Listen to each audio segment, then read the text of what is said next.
Photo खींचते समय गलती से उस आदमी का पैर लैंडमाइन पर पड़ गया, लेकिन उसे पता नहीं चला। सौभाग्य से फोटोग्राफर ने देखा कि कुछ गड़बड़ है। लड़की ने सोचा कि यह शटर की आवाज है और वह इसे जांचने के लिए आगे बढ़ने वाली थी, लेकिन फोटोग्राफर ने उसे रोक दिया। जब उसने नीचे देखा तो उसने पाया कि उसने वास्तव में किसी चीज पर कदम रखा था और यह पता चला कि नीचे एक बारूदी सुरंग थी। वे मुश्किल में था। फोटोग्राफर ने उन्हें शांत रहने के लिए कहा और कहा कि वह एक विशेषज्ञ को जानता है और मदद लेने के लिए पहाड़ से नीचे जाएगा। लेकिन वेई ने कभी नहीं सोचा होगा कि फोटोग्राफर ने बचाव दल की तलाश करने के बारे में भी नहीं सोचा, बल्कि एक दूरबीन निकाली और उसकी हर हरकत पर नजर रखना शुरू कर दिया। इस समय जो ने अब और दिखावा नहीं किया। ये पता चला कि वह और ज्याओमी शिकारी की जोड़ी थे, लेकिन ज्याओमी ने धोखा दिया। वेई ने फिर जोर से लोहे का एक टुकड़ा निकाला और कहा कि उसने खुद ही बारूदी सुरंग गाड़ दी है और उसका उद्देश्य उन दोनों के खिलाफ जवाबी कार्रवाई करना था। और फोटोग्राफर और जो एक साथ हैं और कोई विशेषज्ञ बिल्कुल भी नहीं है। ज्याओमी, जो सच्चाई जानती है, अपने प्रेमी से वेई को जाने देने की विनती करती है, लेकिन उसकी विनती से जो और भी क्रोधित हो जाता है। वह बैग पर चढ़ जाता है और पीछे देखे बिना चला जाता है। तभी अचानक पास में एक शिकारी प्रकट होता है।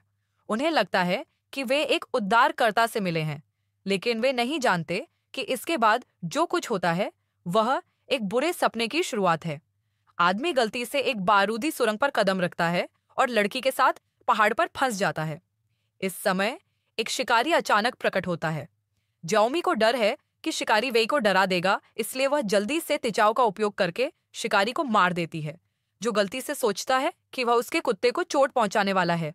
इसलिए वह तुरंत बंदूक लेकर उसका पीछा करता है, लेकिन शिकारी को इस बात पर बिल्कुल भी यकीन नहीं हुआ। वह अक्सर शिकार करने के लिए पहाड़ पर जाता था और उसने यहाँ बारूदी सुरंगों के बारे में कभी नहीं सुना था। फिर उसने जमीन पर गोली चलाई। वेई ने कोई हरकत नहीं की। शिकारी सावधानी से जांच करने के लिए आगे बढ़ा और पाया कि उसने वास्तव में एक बारूदी सुरंग पर पैर रखा था। ज्याओमी को दूसरे पक्ष से मदद मिलने की उम्मीद थी। शिकारी ने कहा कि वह मदद तो कर सकता है, लेकिन वह यह जानना चाहता था कि उसने बारूदी सुरंग पर पैर क्यों रखा।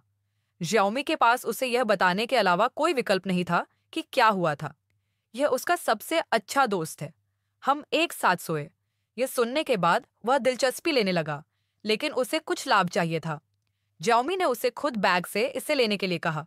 शिकारी ने लंबे समय तक बैग में खोजबीन की और केवल ज्याओमी के अंडरवियर को निकाला, लेकिन वह इससे संतुष्ट नहीं था। उसने ज्याओमी द्वारा पहने गए अंडरवियर के लिए भी कहा और कार्रवाई करने के लिए तैयार था। यह देखकर वेई ने अपनी नकदी और बैंक कार्ड निकाल लिए, लेकिन शिकारी ने उनकी ओर देखा तक नहीं और सीधे जमीन पर गिर गया।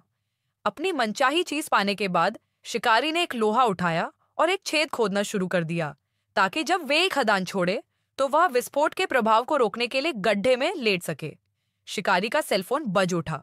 ज्याओमी पुलिस को कॉल करने के लिए उसका सेलफोन उधार लेना चाहती थी, लेकिन शिकारी ने और भी ज्यादा अपमानजनक अनुरोध किया।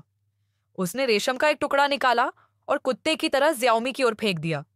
ज्याओमी इस अपमान को बर्दाश्त नहीं कर सकती थी, इसलिए वह चली गई और अपने हाथों से रेशम को काट दिया। इससे शिकारी बहुत दुखी हुआ। उसने रेशम को फिर से फेंक दिया और इस बार ज्याओमी ने शिकारी के कहने पर उसे वापस फेंक दिया। कुछ कठिन परिश्रम के बाद ज्याओमी को अंततः लक्ष्य मिल गया। वह केवल शिकारी से अनुवाद में मदद मांग सकता था। शिकारी ने कहा कि वह मदद कर सकता है, लेकिन आपको अपना कोट उतारना होगा वेई को बचाने के लिए।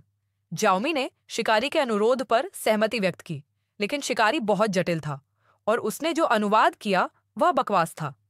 इस समय ज्याओमी को आखिरकार एहसास हुआ कि दूसरे पक्ष का उनकी मदद करने का कोई इरादा नहीं था और आदमी ने अब सीधे उस पर बंदूक तान दी और उसके सारे कपड़े उतारने की धमकी दी। उसकी प्रेमिका का शिकारी ने बलात्कार किया, लेकिन वह आदमी हिलने की हिम्मत नहीं कर सका क्योंकि उसने एक बारूदी सुरंग पर कदम रखा था। अपनी प्रेमिका को शिकारी द्वारा ले जाते हुए देखकर वेई का दिल टूट गया। इस समय उसे जमीन पर लोहे का एक टुकड़ा मिला, इसलिए उसने इसे सावधानी से उठाया और फिर चेन के साथ बंदूक को हुक किया। लेकिन जैसे ही उसने बंदूक उठाई और ट्रिगर खींचने वाला था, शिकारी कुत्ते ने देखा कि उसका मालिक खतरे में है और जल्दी से वेई पर झपटा, लेकिन एक गोली लगने से तीनों एक साथ जमीन पर गिर पड़े। हालांकि वेई ने शिकारी को नहीं मारा, लेकिन जियाओमी को मार डाला और खदान में विस्फोट नहीं हुआ।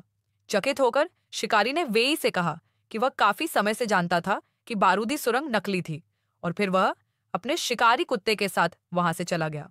आधा महीना पलक झपकते ही बीत गया। इधर उधर पूछने पर वेई को शिकारी का घर मिल गया। उसने बताया कि वह सड़क पर एक पर्यटक है। शिकारी की पत्नी और बेटी ने उसका गर्मजोशी से स्वागत किया।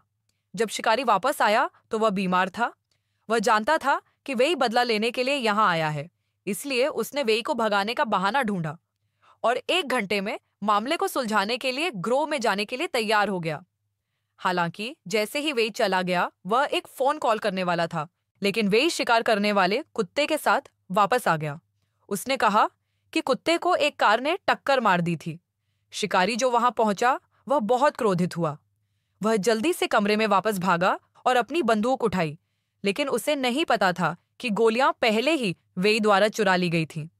वेई ने अपनी मुख्य बंदूक से शिकारी के प्रावणी को तोड़ दिया, फिर अपनी पत्नी और बेटी को घर में घात लगाने के लिए कहा और फिर पूछा कि उसे बताए कि उसने क्या बुरा काम किया है। लेकिन शिकारी ने कुछ भी कहने से इनकार कर दिया। इसीलिए वेई ने रेशम का एक टुकड़ा निकाला और अपनी बेटी को इससे तोड़ने के लिए मजबूर किया और इसे कुत्ते की तरह वापस फेंक दिया। शिकारी ने जियाओमी के साथ पहले भी ऐसा किया था, इसलिए वह उसके परिवार को उसी तरह अपमानित करना चाहता था। लेकिन वेई अभी भी असंतुष्ट महसूस कर रहा था, इसलिए उसने अपनी बंदूक में गोलियां निकाल लीं और केवल एक को उनके साथ खेलने के लिए छोड़ दिया। रूसी चालक ने गुस्से में कहा कि उसका उससे कुछ लेना देना है, लेकिन वेई ने लड़की की किस्मत को नजरअंदाज कर दिया। पहली गोली ने उसकी बेटी को मार डाला।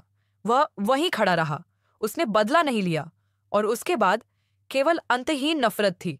वह समझ गया कि वह अपने परिवार जितना अच्छा नहीं था और शिकारी उसके बदले की वस्तु थी, लेकिन उसने एक मासूम लड़की को मार डाला। शायद वह अपने पूरे जीवन अपराध बोध में जिए।